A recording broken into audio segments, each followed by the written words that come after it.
Capítulo 3. Viagem ao castelo interior. A jornada interior é uma excursão cada vez mais profunda em nossas almas, em direção ao próprio centro, onde Deus habita. Um dos grandes mistérios da fé cristã é a verdade de que o infinito Deus Criador pode habitar nos espíritos da sua maior criação, o seu povo. Esse é o mistério que o apóstolo Paulo chama de Cristo em vós, a esperança da glória. Como isso pode ser? Os crentes têm ponderado e se perguntado sobre isso por séculos, mas ninguém foi jamais capaz de explicá-lo adequadamente.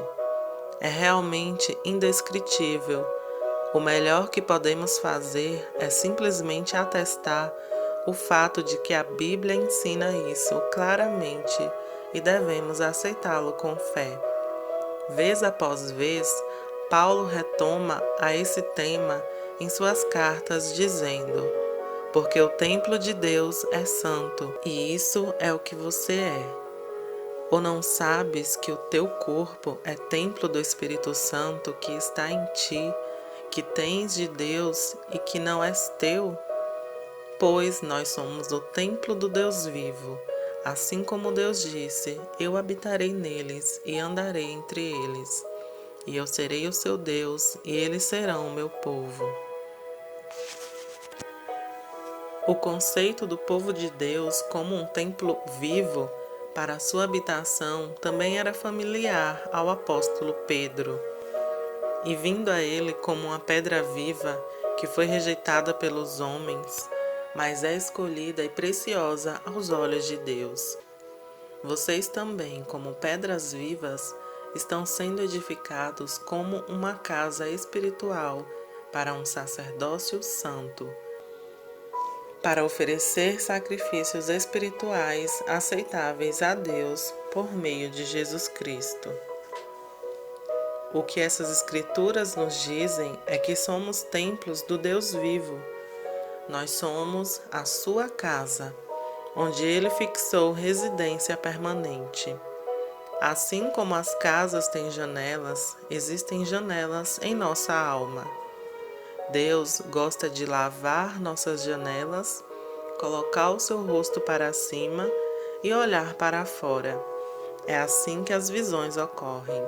Quando Deus olha pelas janelas da nossa alma, temos vislumbres da glória, porque então vemos as coisas da maneira como Deus as vê. Passar o tribunal externo. Como cristãos, somos templos do Deus vivo. Infelizmente, a maioria das pessoas e a grande maioria dos crentes passam a vida inteira consertando, pintando e adornando apenas o exterior da casa. Muitos se contentam em ficar no átrio externo, nunca se aventurando nas salas e nos recessos mais profundos do templo, ou naquele lugar santíssimo onde o próprio Senhor habita em plenitude. Não é desejo de Deus que permanecemos no átrio externo. Ele quer que entremos totalmente para que possamos desfrutar da plena comunhão com Ele. Podemos ver isso nas palavras de Jesus aos seus discípulos na noite antes de ser crucificado. Quando ele diz: não deixe seu coração ser perturbado. Acredita em Deus, acredite também em mim. Na casa do meu Pai há muitas moradas. Se não fosse assim, eu teria lhe contado, pois vou preparar-vos lugar. Se eu for preparar um lugar para você, voltarei para recebê-lo para mim mesmo, para que onde eu estiver, você também esteja. Certamente essa é uma referência ao céu e à promessa de Jesus de voltar por nós e de nos levar para estar com Ele para sempre. Para nossos propósitos imediatos, eu gostaria de examinar esses versículos de um ângulo um pouco diferente. O lugar mais interno. Deixe-me começar com uma pergunta. Onde é a casa do Pai? No céu, com certeza, mas de acordo com os versículos que já vimos, a casa de Deus também está em nós. Somos nós somos a sua casa, o seu templo. Nessa casa há muitas moradas, e Jesus foi para lá preparar um lugar para nós. Ele reside em plenitude nos recessos mais profundos do nosso espírito. E Ele está se preparando para nos receber para Ele mesmo, nesse lugar mais íntimo dentro de nós. Ele está preparando uma morada dentro de nós. Existem muitos cômodos diferentes pelos quais devemos passar em nosso caminho para o coração da casa de Deus. Em cada sala ainda estamos na casa do Pai, e sob o brilho caloroso do seu amor e da sua graça. Mas apenas na sala mais íntima experimentamos a comunhão completa, a unidade de espírito e as fontes da sua presença sem medida. Esse é o convite que ele estende a nós e o tesouro inestimável para o qual a jornada interior nos atrai. A visão das 7 portas. Há alguns anos, eu estava em Chicago ensinando em uma escola de jovens com uma missão sobre temas de adoração, guerra e intercessão. Certa tarde, um amigo meu e eu saímos para um quarto sozinhos e passamos algum tempo em silêncio, esperando juntos no Senhor. Depois de algum tempo, comecei a receber uma visão interativa e conversei sobre ela em voz baixa com meu amigo. Em minha visão, eu vi uma sucessão de 7 portas, dispostas uma após a outra, como em um túnel. Cada porta estava aberta, permitindo acesso livre para a próxima. Algumas palavras estavam escritas na arcada acima de cada porta. Acima da primeira porta estavam as palavras: a jornada interna. Passei por essa porta e cheguei à segunda, que dizia perdão. Essa era a sala do espírito que tratava com a libertação da culpa e com a consciência limpa e pura. Passando pela segunda sala, cheguei à terceira porta, que tinha o nome purificado pelo sangue. Essa sala se tratava de algo além do que o simples perdão, se referindo à questão da santificação. Não é porque fomos perdoados que podemos dizer que necessariamente a realidade desse perdão penetrou em nossas mentes e emoções. Podemos ainda lutar por algum tempo com sentimentos de culpa ou condenação pelo nosso pecado. A terceira sala da santificação se tratava da purificação da nossa mente pelo poder do sangue de Jesus. Enquanto eu continuava nessa experiência da visão, acima da quarta porta estavam escritas as palavras: humildade de coração. Nesse quarto, tudo se tratava sobre a humildade, uma verdadeira chave para o reino de Deus. Quando o vemos honestamente, a única resposta que podemos ter é humildade e humilde de coração. A humildade é uma das chaves do reino. Jesus disse: bem-aventurados os pobres de espírito, porque deles é o reino dos céus. A quinta porta estava marcada como graça. Tudo o que recebemos do céu é pela graça de Deus. Houve um momento em que eu tive que sentar do lado de fora da quinta porta, porque, embora eu conhecesse Jesus e tivesse sido perdoado e purificado, eu não sabia por revelação o que realmente significava a graça. O Senhor finalmente me deu esse entendimento, Então eu fui capaz de passar pela sala da graça. Parada curta de misericórdia. Acima da sexta porta estava escrito misericórdia, junto com compaixão. Embaixo dela, e foi aqui em minha visão que eu tive que parar. Olhei através da sexta porta para a sétima e vi que estava escrito união com Cristo. Como me doía e como eu desejava passar pela sétima porta para uma união maior com Cristo. Eu tinha chegado tão longe, mas agora estava parado na porta da misericórdia. Assim como eu precisava de uma revelação da graça para passar por aquela sala, eu precisava de uma revelação da misericórdia para entendê-la e trazê-la para a minha vida, para que eu pudesse passar pela porta da sexta sala. Não era nem tanto uma revelação da misericórdia de Deus para mim que eu precisava, mas eu deveria estender a misericórdia para os outros em nome do Espírito de Cristo. Assim que recebemos uma revelação da misericórdia, começamos a exibir a vida de Deus que está dentro de nós e liberamos essa vida de Deus para os outros em misericórdia e compaixão. É aí que eu estava preso. 6 é o número de homem.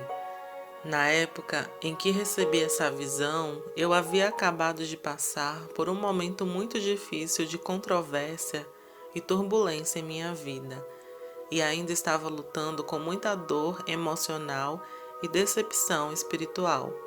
Um homem que eu admirava e respeitava muito, que foi um tutor profético para mim e teve um grande impacto em minha vida, ele caiu em grandes dificuldades e pressões que resultaram na remoção temporária do ministério.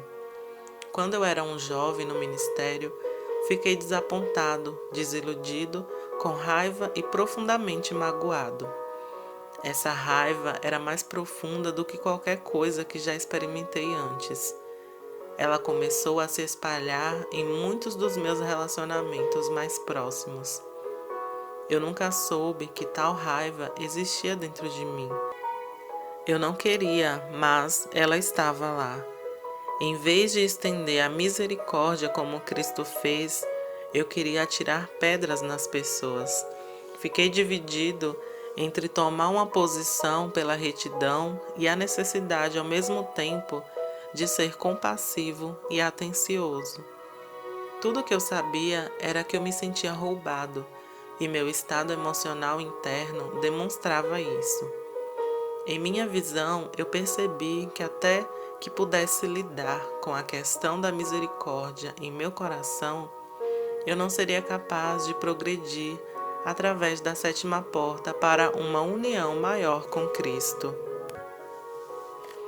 Eu ansiava desesperadamente por essa união, mas sabia que ainda não havia chegado ao ponto de compreender a grande misericórdia e compaixão que Deus tem para com todos nós. Eu sabia que tinha um longo caminho a percorrer. Às vezes eu me sentia desesperançado, até mesmo prisioneiro de outros julgamentos a meu respeito. O Senhor disse: "A porta da misericórdia está aberta." Então embarquei em uma jornada para obter misericórdia em minha vida. Comecei a ler sobre misericórdia e pedi a Deus revelações sobre a misericórdia. Sempre que estamos feridos, magoados ou desapontados, a coisa natural que queremos fazer é nos esconder. Orei ao Senhor para me mudar no meu íntimo e me ajudar a parar de me esconder atrás de todas as barreiras defensivas que coloquei. Eu precisava estar disposto a me tornar vulnerável novamente. Certa manhã, alguns anos depois, o Espírito Santo falou ao meu coração sobre os tempos de refrigério que ele traria ao corpo de Cristo através das nações. Ele falou comigo sobre várias coisas diferentes, mas a última coisa que me disse foi muito pessoal. Ele disse: "A porta da misericórdia está aberta. Entre." Como meu coração saltou e meu espírito se alegrou quando ouvi essas palavras. Suspirei profundamente e, pela fé, entrei em uma nova sala cheia de novos entendimentos e caminhos de Deus. Passando pela porta. Pela graça e misericórdia de Deus, desde então eu reconciliei pessoalmente com esse ministério profético, cuja queda me feriu profundamente. Uma boa parte do nosso relacionamento original foi restaurado. Nesse processo, aprendi muito sobre a misericórdia de Deus. Ser capaz de receber misericórdia é apenas parte da imagem. Somente quando nós aprendemos a dar misericórdia é que realmente começamos a entender o coração de Deus. É por isso que a misericórdia é uma das salas pelas quais temos que passar em nosso caminho para a união com Cristo. Embora eu tenha entrado na sala da misericórdia, é difícil dizer quanto de progresso eu realmente fiz. Normalmente, nenhum de nós é um indicador muito bom na nossa própria vida. Então, não tenho certeza de até onde cheguei. Duas coisas eu sei. Eu não estou onde eu estava, graças a Deus, mas ainda não estou onde quero estar. Às vezes, eu sinto que tive que voltar até a primeira porta e começar de novo. Parece que dou 10 passos para a frente e dou 12 passos para trás. Não há necessidade de ter medo ou desespero. O nosso Pai é gracioso. A sua casa tem muitos cômodos e cada cômodo nos leva para mais perto dele. Meu objetivo é a união com Cristo. Eu ouvi dizer que andar no Espírito é andar tão perto de Deus ao ponto de se ver apenas uma sombra, a dele. Isso é o que eu quero. Quando o caminho dele e o meu caminho são um, a única coisa que se vê é a vida dele. A minha vida estará escondida com Cristo em Deus. Os carmelitas estão vindo.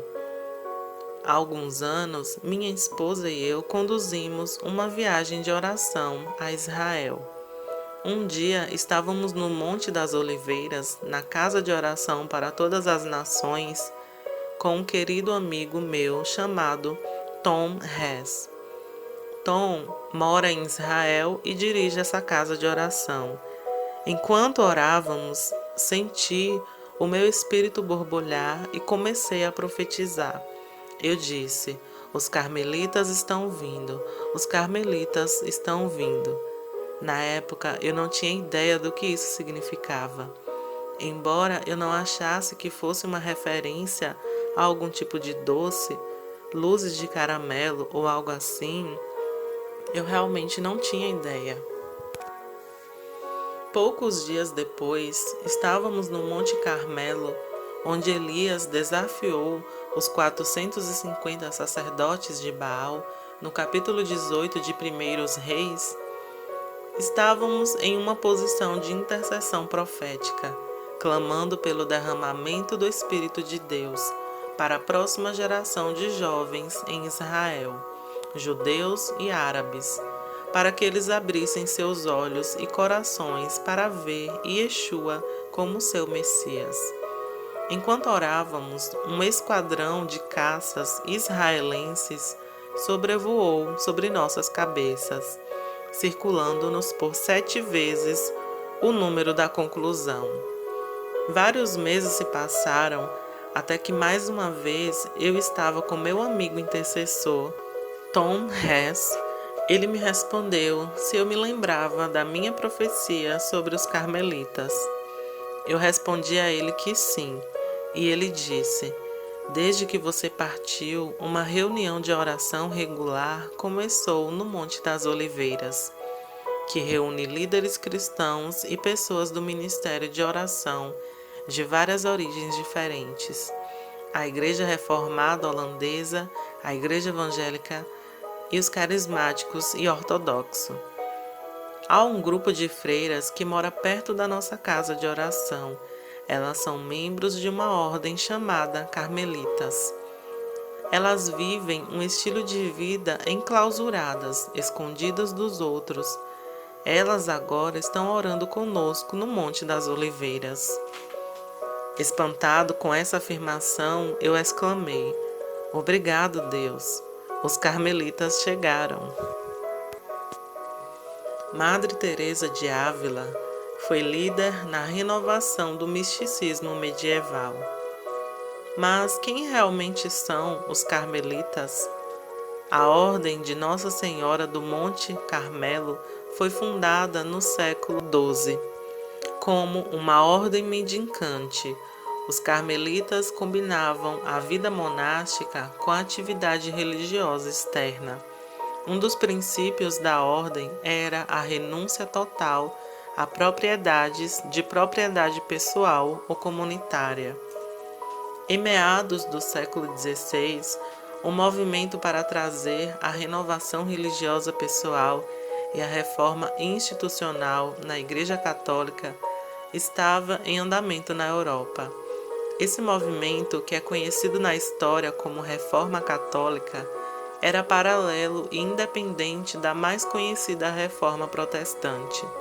Inicialmente, algo como um movimento de base, essas correntes de renovação espiritual não teriam conquistado o apoio ativo de papas e prelados, se não fosse pelo profundo choque administrado à Igreja em geral pela Reforma Protestante. A Espanha foi um líder importante nessa renovação católica, que foi caracterizada por um novo florescimento da piedade mística. O principal traço dessa espiritualidade era um quietismo e uma autorrenúncia, uma elevação da alma em contemplação e oração silenciosa a Deus, até que uma união no amor divino ou no êxtase da revelação interior fosse alcançada. A oração só é possível com base na renúncia de si mesmo, no esquecimento total de si mesmo, pois Deus só pode preencher a alma que se esvaziou de tudo que foi criado. Uma das figuras mais importantes e influentes nesse movimento pietista foi uma freira carmelita espanhola chamada Teresa de Cepeda e Arrumada, mas conhecida como Santa Teresa de Ávila. Ingressando no convento aos 20 anos, Teresa lutou contra problemas de saúde durante a maior parte da sua vida adulta, principalmente no final dos 20 anos. Embora tenha vivido uma vida muito devotada no convento, mesmo tendo várias experiências sobrenaturais, em 1555 ela passou pelo que chamou de uma segunda conversão, que mudou profundamente a sua vida espiritual. Posteriormente, as suas visões sobrenaturais, particularmente visões de Cristo, ocorreram com mais frequência do que antes, no início das casas carmelitas. A partir de 1562 e sob a orientação de um conselheiro espiritual, a Madre Teresa começou a estabelecer novas casas carmelitas dedicadas à vida contemplativa. O primeiro desses conventos das Carmelitas Descalças estava em Ávila. Madre Teresa combinava intensa praticidade com a mais refinada espiritualidade. Uma administradora excelente e incansável, ela era dotada de grande charme pessoal, tato e boa natureza sem limites. Ela conquistou muitos seguidores durante a sua vida, o que era bastante incomum para uma mulher daquela época, especialmente na igreja. Um de seus discípulos, São João da Cruz, ajudou-a a fundar as novas casas carmelitas. Hoje, a Madre Teresa e São João da Cruz são considerados dois dos maiores místicos cristãos espanhóis. Bem tarde em sua vida, e em obediência às instruções dos seus superiores, a Madre Teresa começou a escrever as suas experiências místicas e visionárias. Embora basicamente sem educação, ela provou ter o dom de escrever sobre a vida espiritual em termos simples, mas eloquentes. O resultado é uma das maiores leituras místicas já composta. A Madre Teresa é uma das muitas ao longo da história da Igreja a quem o Senhor deu o encargo da oração contemplativa. Ela e muitos outros têm fielmente mantido a vigilância da quietude diante do Senhor, em esperar nele e em orações sacrificiais de jejum, e em quietude diante dele, eles foram arrebatados ao reino do Espírito para receber aquelas coisas que somente Deus pode dar. Teresa de Ávila era uma daqueles espíritos ternos que perdeu a sua vida para ganhar a vida do amante da sua alma. A revelação do castelo interior. A obra mais famosa da Madre Teresa sobre a oração é chamada de O Castelo Interior, escrito seguindo uma visão extremamente vívida e complexa. O castelo interior descreve a jornada da alma como uma progressão através de um grande castelo de cristal com muitas salas. Das salas externas à sala mais interna, onde a alma pode se unir completamente a Deus. A alma faz o seu caminho através de uma série de 7 quartos ou mansões, cada um levando-a cada vez mais para perto da união com Deus. Em linguagem colorida e alegórica, o castelo interior retrata a jornada espiritual que todos enfrentamos, com seus obstáculos e alegrias constantes. Nas palavras de um editor da obra de Madre Teresa, a figura é usada para descrever todo o curso da vida mística, o progresso da alma desde as primeiras mansões até a 7ª e a sua transformação de uma criatura imperfeita e pecaminosa na noiva do casamento espiritual. Quando descobri pela primeira vez o castelo interior, alguns anos atrás, fiquei surpreso com os paralelos entre a visão de Madre Teresa das 7 mansões e a minha própria visão das 7 portas. Sei que não são exatamente iguais, mas as semelhanças são impressionantes. Madre Teresa viu 7 mansões e eu vi 7 portas. A Madre Teresa viu uma progressão de sala em sala no crescimento cristão, do mundanismo à santidade e à união com Cristo. Eu vi uma progressão de uma porta a outra, de crescimento em caráter e graça. Em ambas as visões, o progresso é em direção ao objetivo final da união completa com Cristo. Vamos dar uma olhada mais perto na visão da Madre Teresa. O castelo interior.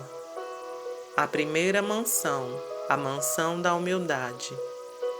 Madre Teresa começou seu relato descrevendo o castelo e as condições existentes nos primeiros casarões. As pessoas que entram nas primeiras mansões estão nos estágios mais iniciantes e básicos da sua caminhada cristã. Elas são salvos, mas ainda retêm muito da influência do mundo. Comecei a pensar na alma como se fosse um castelo feito de um único diamante ou de um cristal muito límpido, no qual havia muitos quartos. Assim como no céu existem muitos casarões.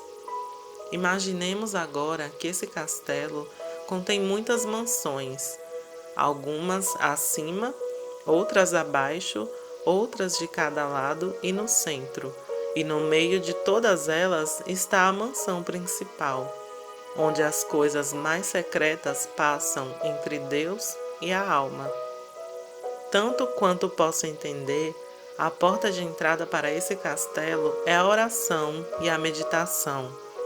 Eu não digo oração mental em vez de vocal, pois, se for oração, deve ser acompanhada da meditação. Vamos pensar em almas que eventualmente entram no castelo. Elas estão muito absorvidas nos assuntos mundanos, mas seus desejos são bons, às vezes, embora raramente, recomendam-se a Nosso Senhor, e eles passam sobre o estado das suas almas. Embora não muito cuidadosamente, eventualmente elas entram nas primeiras salas no andar de baixo.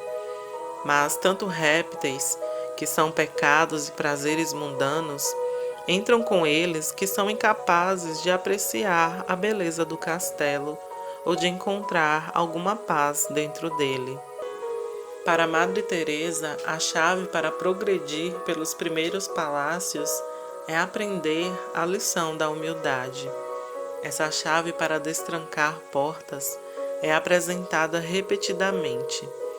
Ao falar da alma, devemos sempre pensar nela como sendo espaçosa, ampla e elevada, pois a capacidade da alma é muito maior do que podemos imaginar.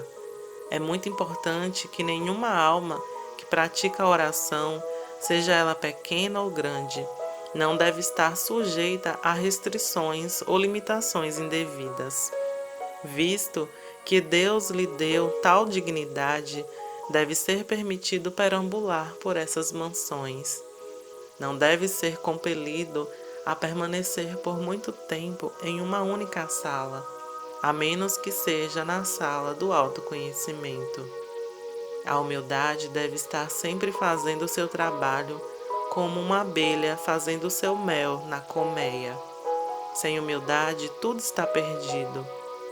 Ainda assim, devemos lembrar que a abelha está constantemente voando, de flor em flor, e da mesma forma, a alma deve às vezes emergir do autoconhecimento e voar alto em meditação sobre a grandeza e a majestade do seu Deus. A meu ver, nunca conseguiremos nos conhecer a menos que busquemos conhecer a Deus. Pensemos na grandeza dele e depois voltemos à nossa baixeza. Olhando para a pureza dele, nós veremos a nossa impureza. Meditando na humildade dele, veremos quão longe estamos de ser humildes. A luz da mansão central é fraca nas primeiras mansões, devido tanto à distância quanto à preocupação dos ocupantes com as coisas mundanas. Mas quanto mais avançamos com ele, mais luz recebemos. A luz que vem do palácio ocupado pelo rei dificilmente alcança essas primeiras mansões, não por causa de algo que está errado com o quarto, mas sim porque há tantas coisas ruins, cobras e víboras e criaturas venenosas que entram com a alma que a impedem de ver a luz.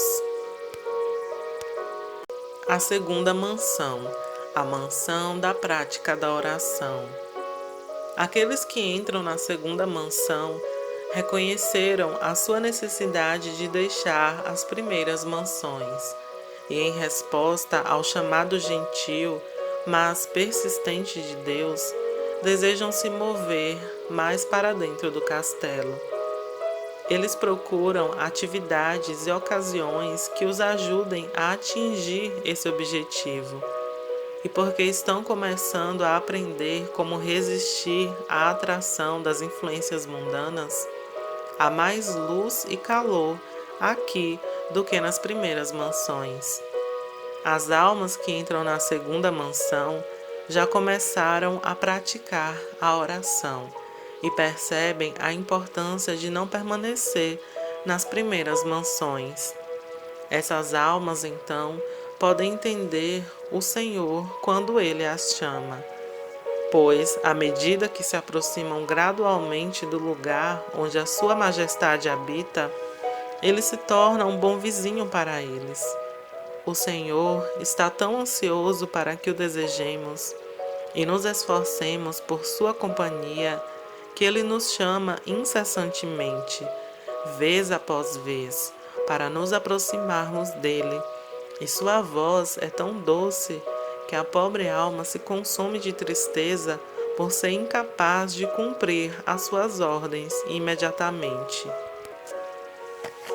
A vontade de se inclinar para amar aquele em que viu tantos atos e sinais de amor, alguns dos quais gostaria de retribuir. Em particular, a vontade mostra à alma como esse verdadeiro amante nunca a abandona, mas vai com ela em todos os lugares e lhe dá a vida. Então o entendimento vem e faz com que a alma perceba que não importa quantos anos ela possa viver, nunca terá um amigo melhor. A terceira mansão, a mansão da vida exemplar. As almas que entram na terceira mansão cresceram em espírito a ponto de desenvolverem a disciplina em suas vidas e virtude em seu comportamento. Esse é um passo positivo que, no entanto, traz o perigo de depender de uma vida virtuosa ao invés da graça de Deus. As pessoas na terceira mansão são governadas mais pela razão e pelo dever do que pelo amor. Elas ainda não se renderam totalmente em amor a Deus e, portanto, experimentam longos períodos de aridez na oração e em outros aspectos da sua vida cristã. Você já deve ter visitado essa sala.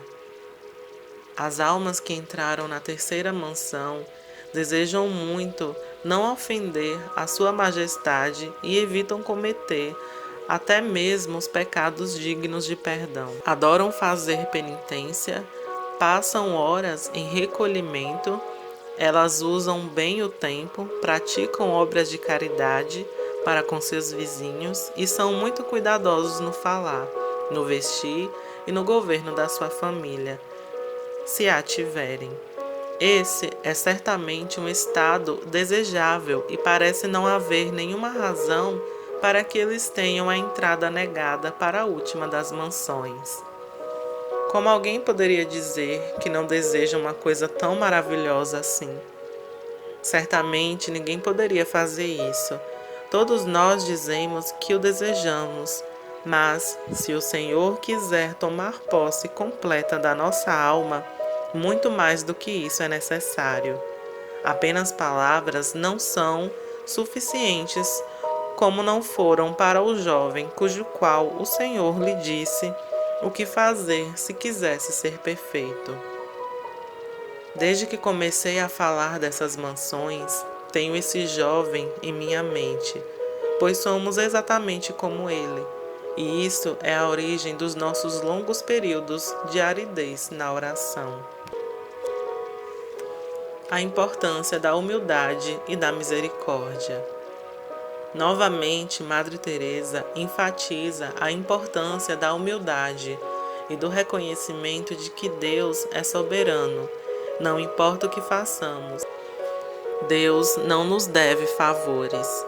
Tudo que recebemos dele é puramente por causa do seu amor, graça e misericórdia.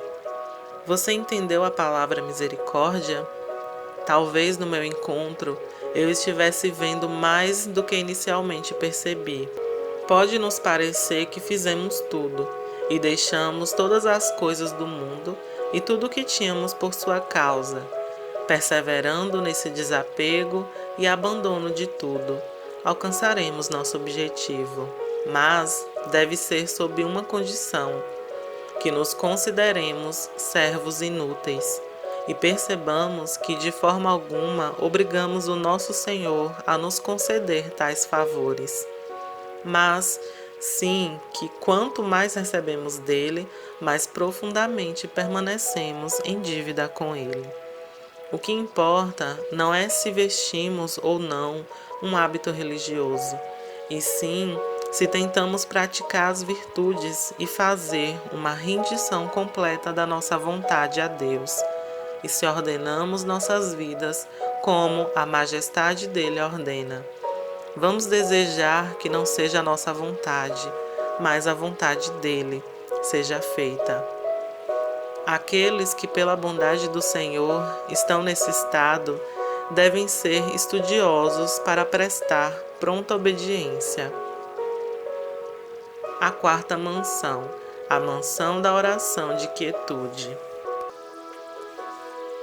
Na quarta mansão, o elemento sobrenatural da vida mística entra em primeiro. Não é mais por seus próprios esforços que a alma está adquirindo o que ganha. De agora em diante, a parte da alma se tornará cada vez menor e a parte de Deus cada vez maior.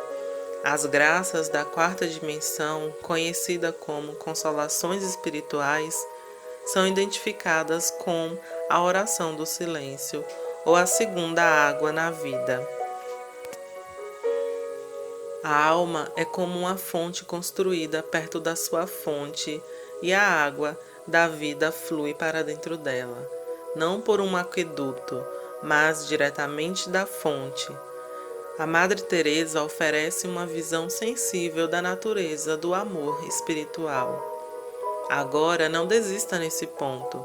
Lembre-se de que esses amantes de Deus costumam falar em uma hipérbole romântica, um disparate poético que apenas quem o recebe pode realmente apreciar. Se você deseja progredir muito nessa estrada e ascender, subir as mansões do seu desejo, o importante não é pensar muito, mas amar muito. Faz então tudo o que mais te desperta para o amor. O amor consiste não na extensão da nossa felicidade, mas na firmeza da nossa determinação de procurar agradar a Deus em tudo e de se empenhar de todas as maneiras possíveis para não o ofender. Esses são os sinais do amor. Não imagine que o importante é nunca pensar em outra coisa e que se sua mente se distrair um pouco, tudo estará perdido. Continuando na oração da quietude. Uma das mais belas imagens da Madre Teresa é sua descrição das consolações de Deus, também chamada de oração do silêncio, como sendo a água de uma nascente. Deixe essa descrição inspirá-lo a beber da fonte do próprio Deus. Suponhamos que estejamos olhando duas fontes, cujas bacias se podem encher de água. Essas duas grandes bacias podem encher-se de água de diferentes maneiras. A água em uma vem de longe, por meio de numerosos condutos e pela habilidade humana, mas a outra foi construída na própria nascente da água e se enche sem fazer barulho. Se o fluxo da água é abundante, um grande córrego ainda corre dele depois de ser enchido. Nenhuma habilidade é necessária aqui, e nenhum conduto precisa ser feito, pois a água está fluindo o tempo todo. A diferença entre isso e o transporte da água por meio de condutos, eu acredito que é a seguinte. Esse último corresponde à doçura espiritual que é produzida pela meditação. Chega até nós por meio dos pensamentos. Para outra fonte, a água vem direto da sua fonte, que é Deus. E quando é a vontade da sua majestade, e Ele tem o prazer de nos conceder algum favor sobrenatural, a sua vinda é acompanhada pela maior paz, quietude e doçura interior em nós mesmos. Não posso dizer de onde surge ou como, e esse conteúdo e prazer não são sentidos como as delícias terrenas são sentidas, no coração. Quero dizer, não no início, pois mais tarde a bacia fica completamente cheia, e então essa água começa a transbordar por todas as mansões e faculdades, até chegar ao corpo. Não acho que essa felicidade tenha sua origem no coração. Surge numa parte muito interior, como algo cujas nascentes são muito profundas.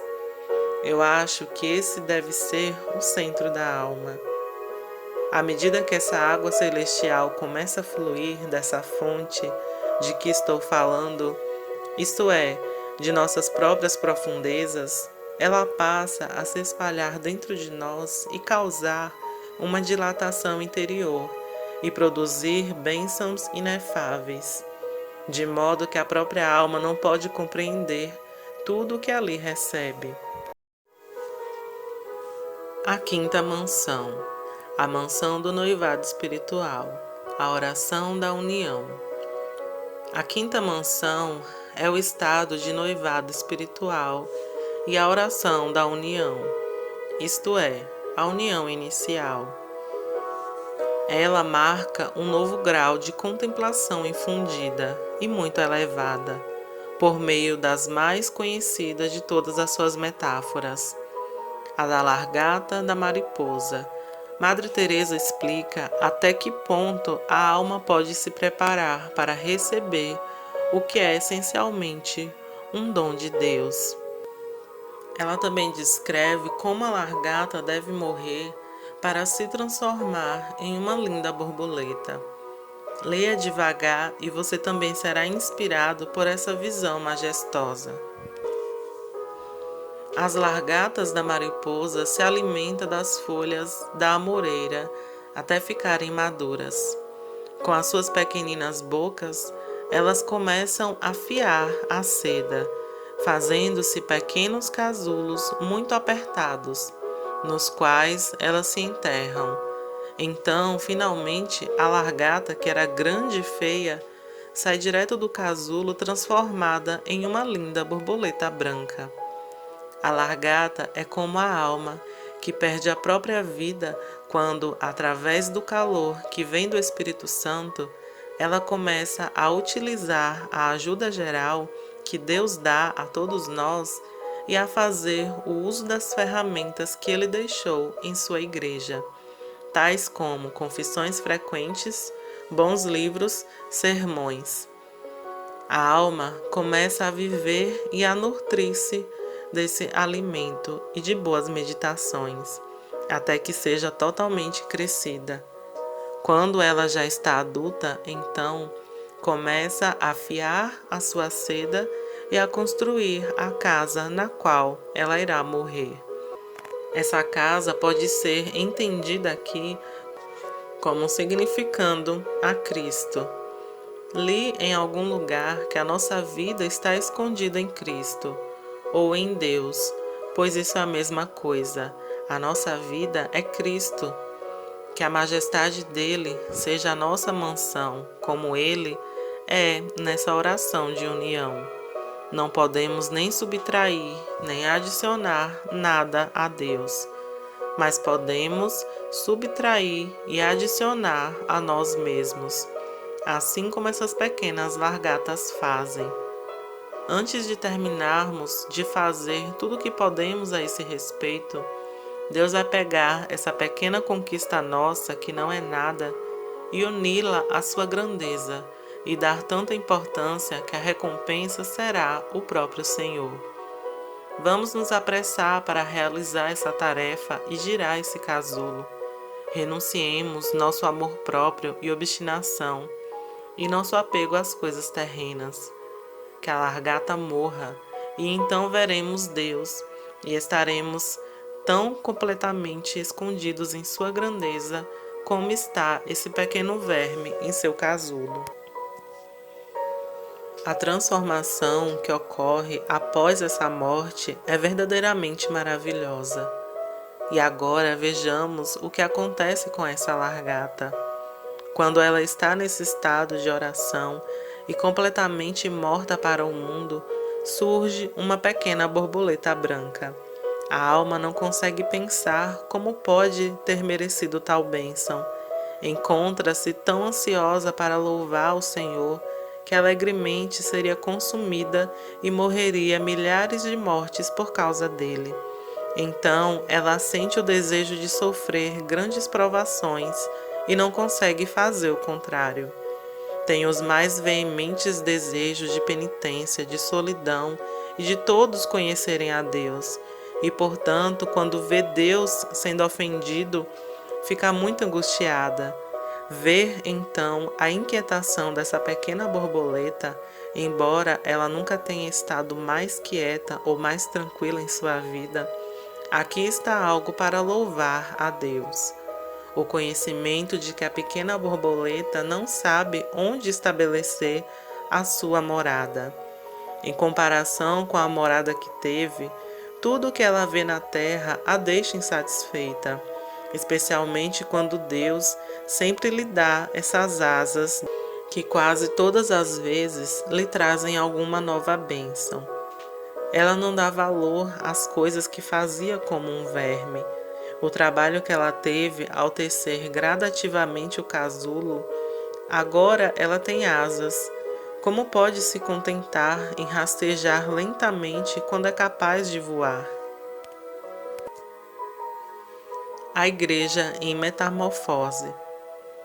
Eu também recebi uma visão semelhante, embora mais simples em um ponto. Nesse encontro, o Espírito Santo me mostrou o trabalho de uma lagarta quando ela começou seu processo de tecer para si própria um casulo ou uma crisálida.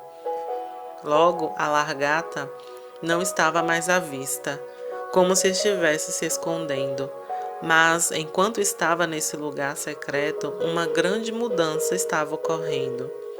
Enquanto continuava a assistir, finalmente vi algo novo surgindo dessa roupa de humildade. Criando uma abertura, o novo ser surgiu com asas fracas, molhadas para o vento secar. Em seguida, a borboleta esticou suas asas em pleno arranjo com cores do arco-íris, cintilantes, brilhantes. Eu perguntei ao Senhor: mas o que é isso? E ouvi uma resposta: essa é a Igreja em metamorfose. Oh, que nós, a Igreja, aprendemos essas lições ensinadas a Madre Teresa e a outras pessoas. Que a noiva de Cristo, a Igreja, seja adornada com o brilho da sua grande presença, enquanto aprendemos mais uma vez a habitar no lugar secreto do Altíssimo. A sexta mansão, a mansão da intimidade crescente. A sexta mansão descreve a crescente intimidade entre a alma e Deus, junto com o crescente nível de aflições que atacam a alma durante esse período. À medida que os favores do Senhor aumentam, também aumentam as provações e as tentações. São João da Cruz e outros místicos se referiram a esse período como a noite escura da alma. Teresa de Ávila descreve essas tribulações como comparáveis apenas às do inferno, mas a alma tão aflita deseja escapar delas apenas entrando nas mansões finais. A alma foi ferida de amor pelo esposo e busca mais oportunidades de ficar só, tentando, na medida do possível, em seu estado único, renuncia a tudo que possa perturbá-la nessa sua solidão. Aquela visão dele que teve é tão profundamente impressa nela que todo o seu desejo é desfrutá-lo mais uma vez. A alma agora está completamente determinada a não ter outro esposo, mas o esposo despreza seus anseios pela conclusão do noivado, desejando que eles fiquem quietos mais profundamente e que essa maior de todas as bênçãos deva ser conquistada pela alma com algum custo para si mesma. Oh, meu Deus, quão grandes são essas provações que a alma irá sofrer, tanto dentro como fora, antes de entrar na sétima mansão. Pois muitas vezes, quando uma pessoa está totalmente despreparada para tal coisa e nem mesmo pensa em Deus, Ela é despertada por Sua Majestade, como se por um cometa correndo ou por um trovão. Embora nenhum som seja ouvido, a alma está muito bem ciente de que foi chamada por Deus. Ela está ciente de ter sido deliciosamente ferida, mas não pode dizer como e nem por quem. Mas é certo de que essa é uma experiência preciosa e ficaria feliz se nunca fosse curada dessa ferida. Queixa-se ao seu esposo com palavras de amor e até chora alto, não podendo se ajudar, pois se dá conta de que ele está presente, mas não se manifestará de maneira a permitir que ela o desfrute. Pelo esposo, que está na sétima mansão, parece estar chamando a alma de uma forma que não envolve nenhuma expressão verbal clara. O favor concedido. Durante a sexta mansão, a Madre Teresa descreve muitos tipos de favores que o esposo concede à sua amada, tais como arrebatamentos, voos da alma, transportes da mente para estados de êxtase e etc. Esses apenas tornam maior ainda a dor da separação para a alma e aumenta o desejo da unidade para com o esposo. Isso parece convidativo para mim. Todos esses favores que o esposo concedeu à alma foram suficientes para satisfazer essa pequena borboleta e fazê-la instalar-se no lugar onde está para morrer? Certamente que não. Ela está em um estado muito pior do que antes, pois embora ela possa ter recebido esses favores por muitos anos, ela ainda está suspirando e chorando, e cada um desses favores lhe causou uma nova dor. A razão para isso é que quanto mais ela aprende sobre a grandeza do seu Deus, ao se encontrar tão longe dele, incapaz de desfrutá-lo, mais aumenta o seu desejo, pois quanto mais lhe é revelado o quanto esse grande Deus e Senhor merece ser amado, mais cresce o seu amor por ele, e gradualmente durante esses anos o seu desejo aumenta, de modo que ela passa a experimentar de uma grande angústia. A sétima mansão, a mansão espiritual do casamento. Finalmente, depois de muitas provações, a alma entra na sétima mansão, a morada do rei. Aqui, a transformação completa, paz inefável e perfeita. Nenhum estado superior é concebível, exceto o da visão beatífica, o êxtase da vida que está por vir.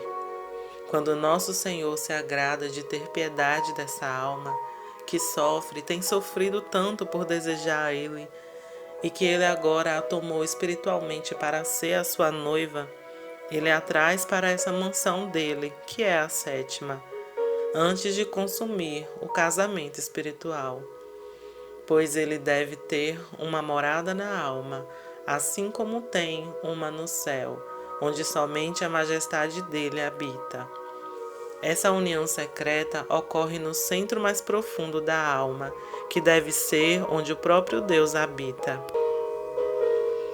O Senhor aparece no centro da alma, assim como apareceu aos apóstolos sem entrar pela porta. Essa comunicação instantânea de Deus à alma é um segredo tão grande e um favor tão sublime, e tal deleite é sentido pela alma que não sei com o que comparar. Podemos dizer que a união é como se as pontas de duas velas de cera fossem unidas de forma que a luz que elas fornecem se torne uma. É como a chuva caindo do céu em um rio ou uma fonte. Não há nada além do que a água ali, e é impossível separar a água que pertence ao rio daquela água que caiu do céu. Ou é como se um pequenino riacho entrasse no mar, do qual não encontraria maneira de se separar, ou como se uma sala houvesse duas grandes janelas, pelas quais a luz entra em lugares diferentes, mas tudo se torna um. Um amor além de palavras. Muitos cristãos hoje achariam as imagens místicas da Madre Teresa difíceis de entender, porque a intensidade do seu foco experiencial é muito estranho para eles. Eles também se sentiriam claramente incomodados com a linguagem íntima do quarto, que ela usa para descrever as suas experiências. Que outro tipo de palavras você pode usar para tentar articular o relacionamento mais íntimo que você já conheceu? Nós nos aventuramos profundamente no centro da casa do nosso Pai e vimos por nós mesmos que realmente tem muitos quartos. Quero dizer-lhes que existe uma sala feita sob medida para cada um de nós, e o Senhor nos convida a sentar e descansar e esperar, como Maria de Betânia fez aos pés de Jesus, como João deitou sua cabeça em seu peito, como Lídia, que abriu seu coração e aprendeu com ele. Nenhuma palavra é necessária. Esse é um lugar tranquilo, longe da multidão enlouquecida, onde podemos saciar a nossa fome com o pão do céu e saciar a nossa sede nas fontes da água da vida. Enquanto descansamos e esperamos, Ele nos conduz à quietude da alma. Esse lugar tranquilo de esperar nele é outro meio de expressar o nosso amor extravagante, sendo desperdiçados apenas nele. Questões para reflexão. Descreva o que significa a escritura "Você é um templo de Deus". Há algum cômodo em sua casa que precisa ser limpo? Se sim, quais são eles? Em quais quartos você gosta de ficar por um tempo? Esses são os quartos da sua casa nos quais você e Deus se sentem confortáveis? Leituras recomendadas: O Castelo Interior, de Santa Teresa de Ávila. Clássicos devocionais, de Richard Foster e James Bryant Smith. Glória Radiante, A Vida de Martha Wing Robson.